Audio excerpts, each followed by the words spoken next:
الحمدللہ رب العالمین والصلاة والسلام علی محمد الامین اعوذ باللہ من الشیطان الرجیم بسم اللہ الرحمن الرحیم۔ خواتین و حضرات، ہم سورہ توبہ کی آیت 3 سے درس کی ابتدا کر رہے ہیں۔ اس سورہ کے تعارف میں یہ بتایا جا چکا ہے کہ یہ اللہ تعالیٰ کے عذاب کے ظہور کی سورہ ہے۔ اس سے پیچھے سورہ انفال ہے۔ یہ بتا دیا گیا تھا کہ اس عذاب کے لیے اس سورہ میں تیاری کی ہدایات کی گئی ہیں۔ اللہ تعالیٰ نے چونکہ یہ فیصلہ کر دیا تھا کہ پچھلی قوموں پر جو عذاب فرشتوں کے ذریعے سے آئے وہ قریش پر اس ذریعے سے نہیں آئے گا، بلکہ صحابہ کرام کی تلواروں سے آئے گا۔ اس کو آگے جا کے اسی سورہ میں اللہ تعالیٰ خود واضح فرما دیں گے، یعنی یہ بتا دیا جائے گا کہ یہ فیصلہ کیوں کیا گیا اور اس کے نتائج و عواقب کیا ہیں۔ میں اس کا خلاصہ سے پہلے بیان کر چکا ہوں کہ اللہ تعالیٰ نے جب یہ دیکھا کہ اس کے پیغمبروں پر ایمان لانے والوں کی تعداد 2 4 10 20 سے زیادہ نہیں ہے، انہیں کسی دوسری جگہ پر کوئی دارالہجرت بھی میسر نہیں ہوا اور ان کے ساتھیوں کو سیاسی اقتدار بھی حاصل نہیں ہو سکا، تو پھر قوموں کا فیصلہ آسمان سے صادر ہوا، فرشتوں کے ذریعے سے اسے نافذ کر دیا گیا۔ لیکن رسول اللہ صلی اللہ علیہ وسلم کے معاملے میں یہ نہیں ہوا۔ نہ صرف یہ کہ ایک دارالہجرت میسر ہو گیا، صحابہ کرام معتدب تعداد میں وہاں منتقل ہونا شروع ہو گئے، وہاں کے اپنے لوگوں کی تائید و حمایت بھی حاصل ہو گئی اور ایک طرح کا سیاسی نظم بھی یثرب میں قائم ہو گیا۔ چنانچہ یہ فیصلہ کیا گیا کہ اب یہ تمہاری تلواروں سے، یعنی صحابہ کرام کی تلواروں سے عذاب سے دوچار ہوں گے۔ اس کی ابتدا اس طریقے سے کی گئی کہ جو معاہدات ہو چکے تھے سب سے پہلے ان کے بارے میں یہ فیصلہ سنایا گیا کہ وہ اب ختم کیے جا رہے ہیں، تمام معاہدات ختم ہیں، اس کے بعد کوئی معاہدات ہوں گے بھی نہیں، اور سب لوگوں کو یہ بتا دیا گیا کہ 4 مہینے کی مہلت ہے۔ فَسِیحُوا فِی الْأَرْضِ 4 اشہر۔ اس میں ہر شخص اپنی قسمت کا، اپنی تقدیر کا فیصلہ کر سکتا تھا۔ اسے اس سرزمین کو چھوڑ کر جانا ہے تو چلا جاتا، ایمان قبول کرنا ہے تو ایمان قبول کر لیتا۔ فَسِیحُوا فِی الْأَرْضِ 4 اشہر۔ 4 مہینے کے بعد یہ بتا دیا گیا کہ دار و گیر شروع ہو جائے گی۔ اللہ نے فیصلہ کر لیا ہے کہ وہ اب منکرین کو، پیغمبر کا انکار کرنے والوں کو رسوا کر دے گا۔ وہ عذاب جو ساری دنیا پر قیامت میں آنے کی وعید سنائی گئی ہے، وہ ان لوگوں پر ان کے انکار کی پاداش میں اسی زمین پر آئے گا، اسی وقت آئے گا اور اس قوم کے حدود میں لازماً آ کر رہے گا۔ یہ بتانے کے بعد یہ سوال پیدا ہوا کہ اب یہ اعلان سب تک کیسے پہنچایا جائے، یعنی جب اس کی زد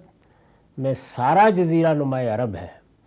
اور یہ سب مشرکین کے لیے اعلان کیا جا رہا ہے اور آگے معلوم ہو جائے گا کہ اہل کتاب بھی اس میں شامل ہے، تو یہ لوگوں تک کیسے پہنچایا جائے۔ اس وقت کی صورتحال نہیں تھی کہ آپ اخبارات کے ذریعے سے، ریڈیو کے ذریعے سے، ٹیلی ویژن کے ذریعے سے کریے تک یہ بات پہنچا دیں۔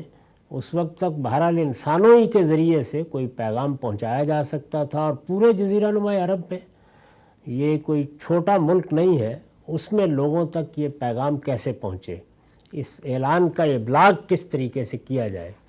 تو اس میں اللہ تعالیٰ نے جو طریقہ تجویز کیا وہ یہ تھا کہ پہلے مرحلے میں تو قریب کے لوگوں تک یہ بات پہنچ جائے گی، یعنی یثرب کے نواح کے قبائل تک پہنچ جائے گی، قریش تک بھی، اس لیے کہ ان کے ساتھ بھی ایک ربط ضبط رہتا تھا، اور جن تک پہنچ جائے گی ان کے لیے یہ مہلت بھی شروع ہو جائے گی 4 مہینے کی، اور اس کے بعد داروگیر بھی شروع ہو جائے گی، لیکن باقی سب لوگوں تک یہ بات پہنچانے کے لیے یا اس اعلان کے ابلاغ کے لیے حج اکبر کا انتظار کیا جائے گا، یعنی حج کے دن کا انتظار کیا جائے گا۔ حج کے موقع پر ہر قبیلے سے، ہر بستی سے، ہر علاقے سے 2، 4، 10 لوگ لازماً آتے تھے، تو اس موقع پر عرفات کے دن، اس کو بھی قرآن نے متعین کیا ہے، عرفات کے دن یہ اعلان ہوگا، اس لیے کہ عربی زبان میں اور اصطلاحی تعبیرات میں جب کہا جاتا ہے کہ حج اکبر کے دن تو اس سے وہی دن مراد ہوتا ہے۔ تو ارشاد فرمایا ہے کہ وَأَذَانٌ مِّنَ اللَّهِ وَرَسُولِهِ إِلَى النَّاسِ، یعنی یہ اعلان 4 مہینے کا یہ الٹیمیٹم ہے، اس کے بعد اللہ تعالیٰ کی طرف سے داروگیر شروع ہو جائے گی، یہ اعلان جن تک پہنچ سکتا ہے پہنچا دیا جائے۔ اس کے بعد یعنی ایک دوسرا اعلان وَأَذَانٌ مِّنَ اللَّهِ وَرَسُولِهِ إِلَى النَّاسِ، باقی سب لوگوں کے لیے جن تک اس طرح سے یہ اطلاع پہنچانا ممکن نہیں ہے، باقی سب لوگوں کے لیے اللہ اور اللہ کے رسول کی طرف سے یوم الحج الاکبر، حج اکبر کے دن یہ اعلان کیا جائے گا۔ یہ ذہن میں رہے کہ جس وقت یہ بات کہی جا رہی ہے اس وقت تک ابھی مکہ فتح نہیں ہوا، یہ خود ان آیتوں سے معلوم ہو جائے گا، یعنی حدیبیہ کا معاہدہ ابھی جاری ہے، مکہ ابھی فتح نہیں ہوا، مسلمانوں کے لیے ابھی حج پر جانے اور کوئی اعلان کرنے کی راہ نہیں کھلی، لیکن اللہ تعالیٰ فرما رہے ہیں کہ پہلے مرحلے میں 4 مہینے کا الٹیمیٹم ہے، جن جگہوں تک یہ بات پہنچ جائے ان کے خلاف داروگیر شروع ہو جائے گی۔ باقی سب لوگوں کے لیے، باقی اہل عرب کے لیے حج اکبر کا انتظار کیا جائے گا، حج کے موقع کا انتظار کیا جائے گا، اور حج اکبر کے دن وہاں یہ اعلان کیا جائے گا۔ اس اعلان کو پھر دہرایا ہے، یعنی کم و بیش وہی الفاظ ہیں۔ فرمایا ہے کہ اس وقت بھی یہ اعلان کیا جائے گا میدان عرفات میں کہ ان اللہ بریء من المشرکین ورسولہ، اللہ اور اس کے رسول کی طرف سے یہ اعلان عام کر دیا جائے کہ اللہ مشرکوں سے بری الذمہ ہے اور اس کا رسول بھی، یعنی اب کوئی رابطہ، کوئی تعلق باقی نہیں رہا، تمام معاہدات ختم کیے جا رہے ہیں، آئندہ کسی معاہدے کا امکان بھی باقی نہیں ہے، اللہ اور اللہ کے رسول کی طرف سے اب برات کا اظہار کر دیا گیا ہے۔ یہ اعلان فرمایا کہ اس دن کیا جائے۔ اس کے ساتھ یہ بتایا جائے لوگوں کو کہ فَإِن تُبْتُمْ فَهُوَ خَيْرٌ لَكُمْ، اب اگر تم لوگ توبہ کر لو تو تمہارے حق میں بہتر ہے، یعنی اب تک تم نے جو انکار کی روش اختیار کی ہے اور جس طرح سے اللہ کے رسول کے مقابلے میں کھڑے ہوئے ہو اور جس طرح سے اصرار کر رہے ہو کہ تم یہ بات نہیں مانو گے، تو ایک موقع ہے تمہارے لیے، اعلان کیا جا رہا ہے، ایک موقع ہے، اگر توبہ کر لو تو تمہارے حق میں بہتر ہے۔ وَإِن تَوَلَّيْتُمْ، اور اگر منہ پھیرو گے، فَاعْلَمُوا أَنَّكُمْ غَيْرُ مُعْجِزِ اللَّهِ، تو جان رکھو کہ تم اللہ سے بھاگ نہیں سکتے، یعنی جب اللہ کی طرف سے عذاب کا فیصلہ صادر ہو گیا ہے تو کوئی یہ خیال نہ کرے کہ وہ اللہ تعالیٰ کو عاجز کر دے گا، تم اللہ سے کہیں بھاگ نہیں سکتے۔ اس کے بعد فرمایا کہ وَبَشِّرِ الَّذِينَ كَفَرُوا بِعَذَابٍ أَلِيمٍ، اے پیغمبر ان منکروں کو دردناک عذاب کی خوشخبری سنا دو، یعنی یہاں تو جو ہونا ہے انہیں بتا دو کہ اگر تم توبہ نہیں کرتے ہو تو تم پر اللہ کی حجت پوری ہو چکی، اس کے نتائج یہاں بھی بھگتو گے اور آگے بھی ایک دردناک عذاب کی بشارت ہے تمہارے لیے۔ یہ جو بشارت کا لفظ استعمال کیا جاتا ہے تو یہ در حقیقت تعریض کے اسلوب میں اختیار کیا جاتا ہے، یعنی ہونا تو یہ تھا کہ تمہارے لیے خوشخبری ہوتی اور پیغمبر تمہیں خوشخبری دینے آئے تھے، لیکن جب تم نے جنت کی خوشخبری کو قبول نہیں کیا تو اب عذاب کی خوشخبری قبول کرو۔ یہ اسلوب ہوتا ہے جب یہ بشر کا لفظ آتا ہے۔ تو بشر الذین کفروا بعذاب علیم، اے پیغمبر ان منکروں کو دردناک عذاب کی خوشخبری سنا دو۔ اب اس میں پھر استثناء بیان کیا، یعنی یہ بتا دیا گیا کہ تمام معاہدات ختم ہیں، آئندہ بھی کوئی معاہدہ نہیں ہوگا۔ اس میں استثناء بیان کیا، فرمایا کہ الا الذین عاہدتم من المشرکین ثم لم ينقصوکم شیئا ولم یظاہروا علیکم احدا فاتموا علیہم عہدہم الی مدتہم ان اللہ یحب المتقین۔ کہ اس وقت دو طرح کے معاہدات ہیں۔ ایک معاہدات وہ ہیں کہ جن میں کوئی مدت نہیں مقرر کی گئی، یعنی کسی کے ساتھ آپ نے صلح کا معاہدہ کر لیا یا کوئی اور عہد معاہدہ ہو گیا ہے، اسی کوئی مدت نہیں ہے، جیسے کہ یثرب میں جو معاہدہ ہوا تھا جس کو میثاق مدینہ بھی کہا جاتا ہے، تو اس میں کوئی مدت نہیں مقرر تھی۔ تو اس طرح کے معاہدات تو ختم ہو گئے، لیکن اب ایک اخلاقی سوال پیدا ہوتا ہے کہ اگر کسی معاہدے میں مدت مقرر کی گئی ہے، جیسے حدیبیہ کے معاہدے میں 10 سال کی مدت مقرر کی گئی تھی، تو اس کو کیسے ختم کیا جا سکتا ہے؟ تو فرمایا کہ اس میں یہ اصول ہوگا کہ اگر تو کوئی خلاف ورزی ہوئی ہے دوسروں کی طرف سے، یعنی اس مدت سے پہلے کوئی خلاف ورزی ہوئی ہے، انہوں نے خود معاہدے کو عملاً توڑ دیا ہے، تو بس اس کا بھی خاتمہ ہو جائے گا، اس لیے کہ پھر کوئی اخلاقی پابندی باقی نہیں رہے گی۔ لیکن اگر کوئی خلاف ورزی نہیں ہوئی، معاہدے کی دوسروں نے حرف بحرف پیروی کی ہے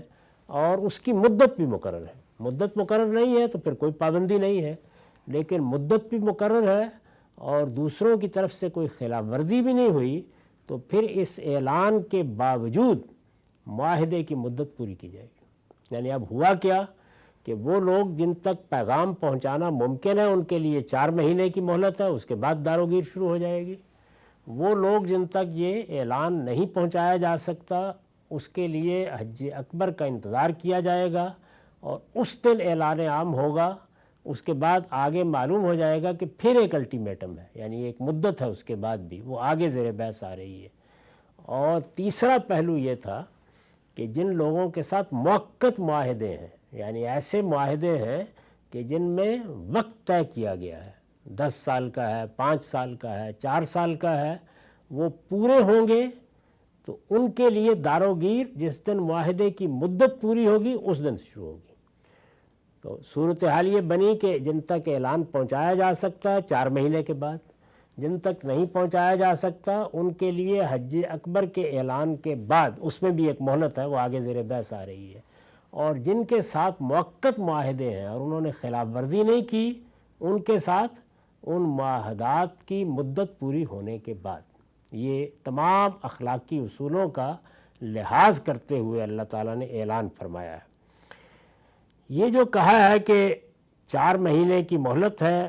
اس کے بعد اللہ تعالیٰ کی طرف سے دار و گیر شروع ہوگی، پھر اس کے بعد بڑے حج کا دن آئے گا، پھر اعلان کیا جائے گا۔ تو میں نے یہ لکھا ہے، مطلب یہ ہے کہ 4 ماہ کی جو مہلت اوپر دی گئی ہے، اس کے گزر جانے کے بعد ان لوگوں کے خلاف اقدامات کی ابتدا کر دی جائے جن تک اعلان برات کی اطلاع پہنچانا ممکن ہو۔ یہ پہلے لوگ ہوئے۔ اس کے بعد حج کے دن کا انتظار کیا جائے، اس میں ملک کے کونے کونے سے لوگ جمع ہوں گے، جن کی وساطت سے یہ اطلاع سرزمین عرب کے باقی سب لوگوں تک بھی پہنچا دی جائے۔ کیا اطلاع؟ کہ اللہ و رسول نے مشرکین سے برات کا اعلان کر دیا ہے، یہ اطلاع پہنچا دی جائے۔ خدا کی طرف سے جو مہلت انہیں ملی ہوئی تھی اس کی مدت پوری ہو گئی ہے۔ جب اللہ کے رسول آتے ہیں تو اسی طرح مہلت کی ایک مدت مقرر ہو جاتی ہے۔ وہ مہلت کی مدت ہم میں سے ہر ایک کے لیے مقرر ہے، اسی کو موت کی مدت کہا جاتا ہے۔ ہر ایک کو اللہ نے جتنی مہلت دینی ہے وہ طے ہے کہ کن حالات میں، کس طرح کی صورتحال میں، کب اس کی مہلت ختم ہوگی، اور اللہ کے فرشتے اس کو حاضر کر دیں گے۔ لیکن رسولوں کی قوموں کے لیے یہ اس طرح ختم ہوتی ہے۔ تو فرمایا کہ خدا کی طرف سے جو مہلت انہیں ملی ہوئی تھی اس کی مدت پوری ہو گئی ہے، وہ اب عذاب کی زد میں ہے۔ چنانچہ تمام معاہدات ختم کر دیے گئے ہیں، اور آئندہ بھی ان کے ساتھ کسی معاہدے کا امکان باقی نہیں رہا۔ یعنی اب یہاں سرزمین عرب میں اس کی گنجائش نہیں رہی کہ دوسری قوموں کے ساتھ کوئی معاہدہ کر کے بھی رہا جا سکتا ہے۔ اس میں ضمناً یہ بشارت بھی ہے کہ عنقریب وہ موقع آنے والا ہے جب مسلمان حج بھی کریں گے، یعنی اس وقت تک تو ابھی حج کرنے کا راستہ ہی نہیں کھلا، ابھی حدیبیہ کا معاہدہ ہے۔ اللہ تعالیٰ فرما رہے ہیں کہ حج اکبر کے دن اعلان کیا جائے، تو گویا اس میں یہ بشارت بھی چھپی ہوئی ہے کہ مسلمان حج بھی کریں گے اور منکرین پر ایسا غلبہ بھی حاصل کر لیں گے کہ حج کے موقع پر اس طرح کا اعلان کر سکیں۔ یہ صورتحال پیدا ہو جائے گی، یہ الفاظ میں تو بیان نہیں ہوئی، لیکن یہ کہ اس کے اندر یہ بالکل نمایاں ہے کہ یہ سب ہو جائے گا۔ روایتوں سے معلوم ہوتا ہے کہ مسلمان 9 ہجری میں اس حج سے سعادت اندوز ہوئے، یعنی اب کیا ہوا اس کے بعد 4 مہینے کی مدت گزری، اس میں داروگیر شروع ہونے کے لیے اللہ تعالیٰ نے جو الٹیمیٹم دیا تھا، اسی دوران میں قریش نے ایک احمقانہ حرکت یہ کی کہ معاہدہ حدیبیہ کی خلاف ورزی کر دی، اور جب معاہدہ حدیبیہ کی خلاف ورزی کی اور احساس ہوا کہ کیا کر بیٹھے ہیں، تو پھر یہ معلوم ہے کہ ابو سفیان آئے اور انہوں نے پوری کوشش کی کہ معاہدہ بحال کر دیا جائے، لیکن یہاں یہ بتا دیا گیا تھا کہ اب اس کی کوئی گنجائش نہیں ہے، تو رسول اللہ صلی اللہ علیہ وسلم نے انکار کر دیا۔ چنانچہ مکہ فتح ہو گیا، اور اس کے بعد وہ 9 ہجری 8 میں فتح ہوا، اور 9 ہجری میں حج اکبر کا وہ موقع آ گیا جس میں پھر یہ اعلان کیا گیا۔ تو آپ کہہ سکتے ہیں کہ یہ کم و بیش کوئی 1.5 سال کا عرصہ ہے جس میں یہ سب معاملات پایہ تکمیل کو پہنچے۔ روایتوں سے معلوم ہوتا ہے کہ مسلمان 9 ہجری میں اس حج سے، یعنی یہ حج جس کے بارے میں یہ کہا گیا تھا کہ اس میں عرفات کے دن یہ اعلان کیا جائے گا تاکہ سارے عرب کے لوگوں تک بات پہنچ جائے۔ یہ حج سیدنا ابو بکر صدیق رضی اللہ عنہ کی عمارت میں کیا گیا، اس میں خود رسول اللہ صلی اللہ علیہ وسلم تشریف نہیں لے گئے تھے، بلکہ ابو بکر صدیق رضی اللہ عنہ کو امیر الحج بنایا گیا تھا، اور مسلمان ان کی قیادت میں حج کرنے گئے تھے، اور رسول اللہ صلی اللہ علیہ وسلم کی ہدایت کے مطابق علی رضی اللہ عنہ نے قرآن کی یہ آیتیں لوگوں کو پڑھ کر سنائیں۔ یہ بات بھی روایتوں سے معلوم ہوتی ہے، اس کے میں نے کچھ حوالے نیچے دے دیے ہیں، کہ سیدنا علی کو بعد میں بھیجا گیا تھا، یعنی پہلے مسلمان حج کے لیے چلے گئے تھے، سیدنا ابو بکر صدیق کی قیادت میں چلے گئے تھے۔ یہ عرب کی روایات سے معلوم ہوتا ہے کہ معاہدات ختم کرنے کا اعلان بالعموم کسی قریبی عزیز کی طرف سے کیا جاتا تھا، یعنی جو سردار قبیلہ ہے یا وہ خود اعلان کرے یا کسی قریبی عزیز کی طرف سے اعلان کرایا جائے، تبھی اس کو مانا جاتا تھا یا سمجھا جاتا تھا۔ تو اس کا لحاظ کرتے ہوئے علی رضی اللہ عنہ کو پیچھے بھیجا گیا۔ رسول اللہ صلی اللہ علیہ وسلم کی ہدایت کے مطابق علی رضی اللہ عنہ نے قرآن کی یہ آیتیں لوگوں کو پڑھ کر سنائی، یعنی اعلان کا طریقہ کیا اختیار کیا گیا، یہ آیتیں سورہ توبہ کا یہ ابتدائی شذرہ یہ پڑھ کر سنا دیا گیا، جس سے پورے عرب کے مشرکین تک اطلاع پہنچانے کا اہتمام کر دیا گیا۔ یہ حج اکبر کے دن اعلان ہوا، اور اس طرح دوسری ایک مہلت شروع ہوئی۔ اب ہم یہ دیکھ رہے تھے کہ اس میں پھر استثناء یہ بیان کیا گیا کہ وہ لوگ جن کے ساتھ کوئی معاہدہ مدت کے ساتھ ہوا ہے، تو اس معاہدے کو توڑنے کا کوئی اخلاقی حق نہیں ہے۔ آپ نے طے کیا تھا کہ 5 سال کا ہے، 10 سال کا ہے، اس میں پھر اللہ تعالیٰ نے یہ مزید ہدایت فرمائی کہ معاہدے کی اگر کوئی خلاف ورزی نہیں ہوئی تو ان کے لیے یہ مہلت معاہدے کی مدت تک بڑھ گئی، آپ سے آپ بڑھ گئی، یعنی جیسے ان لوگوں کے لیے 4 مہینے کے بعد داروگیر نہیں ہوگی جن تک اعلان نہیں پہنچا، اسی طرح ان کے خلاف بھی داروگیر نہیں ہوگی جب تک کہ معاہدے کی مدت پوری نہیں ہو جاتی، لیکن شرط یہ ہے کہ ان کی طرف سے معاہدے کی خلاف ورزی نہ ہوئی ہو۔ اس پر میں نے لکھا ہے، یہ ان معاہدوں کا بیان ہے جو مذکورہ اعلان سے مستثنیٰ تھے۔ ترجمہ پھر سن لیجئے، وہ مشرکین البتہ اس اعلان برات سے مستثنیٰ ہیں جن سے تم نے معاہدہ کیا، پھر اس کو پورا کرنے میں انہوں نے تمہارے ساتھ کوئی کمی نہیں کی، اور نہ تمہارے خلاف کسی کی مدد کی ہے، سو ان کا معاہدہ ان سے ان کی مدت تک پورا کرو، اس لیے کہ اللہ ان لوگوں کو پسند کرتا ہے جو بدعہدی سے بچنے والے ہوں۔ یہ پوری بات تھی۔ اس پر میں نے لکھا ہے کہ یہ ان معاہدوں کا بیان ہے جو مذکورہ اعلان سے مستثنیٰ تھے۔ مدعا یہ ہے کہ غیر موقت معاہدے، یعنی جن کا کوئی وقت طے نہیں ہے، وہ غیر موقت معاہدے ہوں گے۔ مدعا یہ ہے کہ غیر موقت معاہدے تو مہلت کی مدت گزر جانے کے فوراً بعد ختم ہو جائیں گے۔ یعنی اگر کسی سے غیر موقت معاہدہ تھا اور وہ اس علاقے میں تھا جہاں تک 4 مہینے کے الٹیمیٹم کا اعلان پہنچایا جا سکتا ہے، تو وہ معاہدات 4 مہینے کے بعد خود بخود ختم ہو جائیں گے۔ اسی طرح وہ معاہدے بھی ختم ہو جائیں گے جو اگرچہ موقت تھے، یعنی وقت تو تھا ان میں، مگر فریق ثانی کی طرف سے ان کی خلاف ورزی ہو چکی ہے۔ وہ معاہدے کہ جو اگرچہ وقت کی قید کے ساتھ کیے گئے، مدت ان کی طے تھی، لیکن فریق ثانی نے خلاف ورزی کر دی ہے، اور اب ظاہر ہے کہ اخلاقی ذمہ داری ختم ہو گئی۔ آپ چاہیں تو برقرار رکھیں، چاہیں تو اب ان کو بھی ختم کر دیں۔ اسی طرح وہ معاہدے بھی ختم ہو جائیں گے جو اگرچہ موقت تھے، مگر فریق ثانی کی طرف سے ان کی خلاف ورزی ہو چکی ہے۔ لیکن ایسے موقت معاہدے، یعنی وقت کی قید کے ساتھ کیے گئے معاہدے، لیکن ایسے موقت معاہدے جن کی کوئی خلاف ورزی نہیں ہوئی، انہیں ختم نہیں کیا جائے گا، بلکہ قراردادہ مدت تک برقرار رکھا جائے گا، یعنی انہیں پورا کیا جائے گا۔ مدت گزر جانے کے بعد البتہ وہ بھی کالعدم ہوں گے، یعنی جیسے ہی مدت گزری تو اب آگے کوئی معاہدہ بڑھایا نہیں جائے گا، اس دن وہ ختم ہو جائیں گے، اور جن مشرکین سے کیے گئے تھے ان کی داروگیر بھی اسی طرح شروع ہو جائے گی جس طرح کے حکم دیا گیا ہے۔ یہ پوری بات تھی جس کے تحت اللہ تعالیٰ نے فرمایا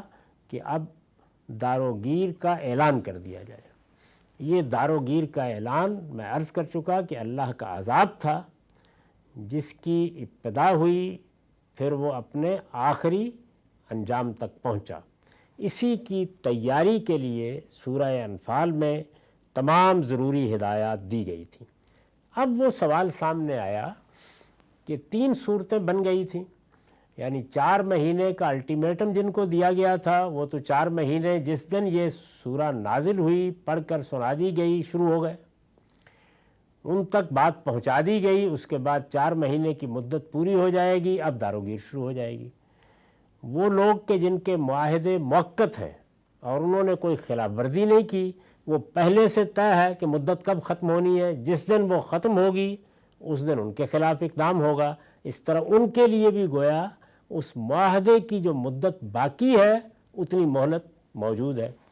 یہ لوگ کہ جن کے لیے حج اکبر کے دن اعلان کیا جائے گا، تو اب گویا اعلان تو آج کیا جا رہا ہے نا، اگر آج عرفات کا دن ہے تو یہاں اعلان کیا جائے گا، اس اعلان کو پہنچنا ہے، تو اب ان کے ساتھ کیا ہو، اس کا جواب دیا ہے۔ فرمایا فَإِذٍ سَلَخَ الْأَشْهُرُ الْحُرُمُ، یعنی جس وقت تم اعلان کرو گے حج کے دن، یہ 10 ذو الحج ہوگی، جس دن اعلان کرو گے یہ حرام مہینے ہوں گے۔ حرام مہینے کون سے ہیں؟ 3 حج کے لیے اور 1 عمرے کے لیے۔ عمرے کے لیے جس مہینے کو حرمت والا مہینہ قرار دیا گیا ہے وہ رجب کا مہینہ ہے، اور حج کے مہینے ذی قعدہ، ذی الحجہ اور اس کے بعد محرم، یہ 3 مہینے ہیں۔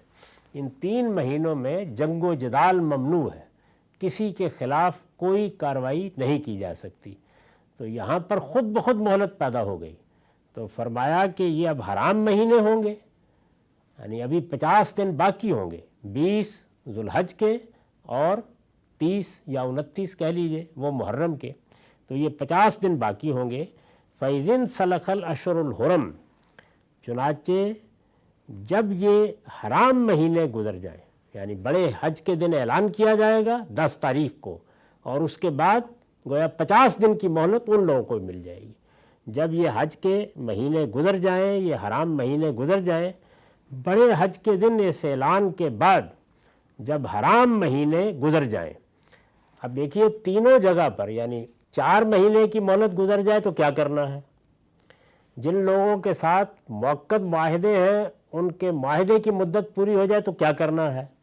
اور اسی طرح سے جب یہ اعلان کیا جائے گا 10 ذو الحج کو اور پھر 50 دن گزر جائیں گے، حرام مہینے گزر جائیں گے، محرم پورا ہو جائے گا تو کیا کرنا ہے، تینوں کے بارے میں فرمایا کہ جب یہ ہو جائے تو فَاقْتُلُوا الْمُشْرِكِينَ حَيْثُ وَجَدتُّمُوهُمْ وَخُذُوهُمْ وَاحْصُرُوهُمْ وَاقْعُدُوا لَهُمْ كُلَّ مَرْصَدٍ۔ جب حرام مہینے گزر جائیں تو ان مشرکوں کو جہاں پاؤ قتل کرو، اور اس مقصد کے لیے ان کو پکڑو، ان کو گھیرو،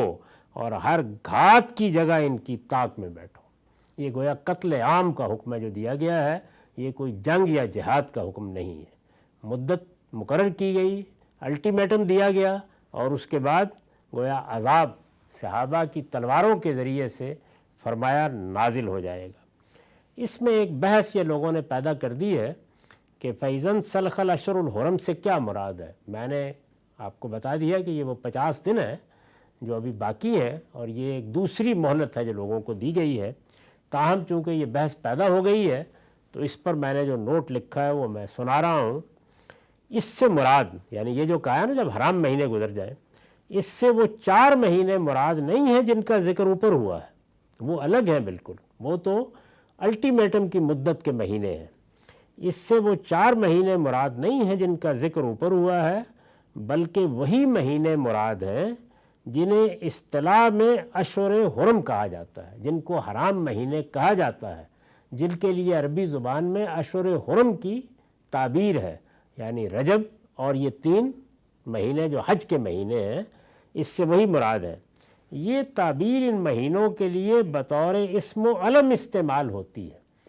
یعنی جب الاشہر الحرم کہا جائے گا تو اس سے کوئی اور مہینے عربی زبان میں مراد لیے ہی نہیں جا سکتے، اس لیے عربیت کی روح سے کوئی اور مہینے مراد نہیں لیے جا سکتے۔ حج اکبر کے موقع پر جس اعلان کے لیے کہا گیا ہے اس کے بعد 20 دن ذو الحج اور 30 محرم کے باقی ہوں گے۔ یہ انہی کے بارے میں فرمایا ہے کہ ان دنوں میں چونکہ جنگ و جدال ممنوع ہے، اس لیے یہ جب گزر جائیں تو اس اعلان کے نتیجے میں جن لوگوں کے خلاف کارروائی کی ضرورت ہو ان کے خلاف کارروائی کا آغاز کیا جائے، اس سے پہلے کوئی کارروائی نہ کی جائے۔ یعنی اعلان تو 10 ذو الحج کو ہو جائے گا، لیکن کارروائی کے لیے 50 دن کی مزید مہلت ہوگی۔ ذو الحج اور محرم کے 50 دنوں کے لیے یہ تعبیر، یعنی ایک بحث یہ پیدا ہوئی ہے کہ اس میں تو کہا نا حرام مہینے، تو یہ جمع کی تعبیر ہے، تو یہ 50 دنوں کے لیے کیسے موضوع ہوگی؟ اس کا جواب دیا میں نے کہ ذو الحج اور محرم کے 50 دنوں کے لیے یہ تعبیر بالکل اسی طرح اختیار کی گئی ہے جس طرح ہم اپنی زبان میں بعض اوقات نومبر یا دسمبر کے مہینے میں کہتے ہیں کہ یہ سال گزر جائے تو فلاں کام کیا جائے گا، یعنی اس میں اصل میں ذہن میں پورا سال ہوتا ہے پیچھے سے۔ تو یہ حرام مہینے بھی چلے آ رہے ہیں تو فرمایا کہ جب یہ گزر جائیں، کب گزریں گے؟ یہ محرم کی 30 کو گزر جائیں گے۔ اس کے بعد اللہ تعالیٰ کی طرف سے اس اعلان کے مطابق کارروائی شروع ہو جائے گی۔ تو میں نے یہ عرض کیا کہ یہ جو سورہ توبہ ہے یہ اللہ کے عذاب کی سورہ ہے، اس میں جو احکام دیے گئے ہیں یہ اس عذاب کے ظہور کے احکام ہیں، یہ الہی دینونت کا ظہور ہے، یہ سنت الہی کے مطابق ہوا ہے، یہ اسی طرح ہوا ہے جس طرح قوم نوح پر عذاب آیا، عاد پر آیا، سمود پر آیا۔ فرق صرف یہ ہے کہ وہ عذاب آسمان سے آئے، فرشتوں کے ذریعے سے آئے، اس میں صحابہ کرام کو حکم دیا گیا کہ وہ اس عذاب کو ان پر نازل کر دیں۔ اس لیے یہ کوئی قتال یا جہاد کا حکم نہیں ہے بلکہ قتل عام کا حکم ہے۔ اس میں الفاظ یہ نہیں ہے کہ فَقَاتِلُوا الْمُشْرِكِينَ، اس میں کہا گیا فَقْتُلُوا الْمُشْرِكِينَ، یعنی یہاں کوئی سوال نہیں ہے، کوئی لڑنے آیا ہے تب بھی، نہیں لڑنے آیا تب بھی۔ جہاد اور قتال وہ کمبیٹنٹس کے ساتھ ہوتا ہے، لڑنے والوں کے ساتھ ہوتا ہے۔ یہاں پر سب کے لیے اعلان کیا جا رہا ہے کہ فَاقْتُلُوا الْمُشْرِكِينَ حَيْثُ وَجَدتُّمُوهُمْ، ان مشرکوں کو جہاں پاؤ قتل کرو، وَخُذُوهُمْ وَاحْصُرُوهُمْ، اور اس مقصد کے لیے ان کو پکڑو، ان کو گھیرو، اور ہر گھات کی جگہ ان کی طاق میں بیٹھو، یعنی باقاعدہ گھات لگا کر خاتمہ کر دیا جائے ان کا۔ اس کے بعد بتایا ہے کہ اب اگر یہ اس دار و گیر سے بچنا چاہتے ہیں تو آخر میں پھر اللہ تعالیٰ نے گویا رحمت فرمائی اور یہ کہا ہے کہ جس وقت تلوار ان کی گردنوں تک پہنچ جائے اس وقت بھی فَإِن تَابُوا وَأَقَامُوا الصَّلَاةَ وَآتَوُا الزَّكَاةَ فَخَلُّوا سَبِيلَهُمْ إِنَّ اللَّهَ غَفُورٌ رَحِيمٌ۔ اس کی وضاحت ہم اگلی نشست میں کریں گے۔ اقول قولی ھذا واستغفر اللہ لی ولکم ولسائر المسلمین۔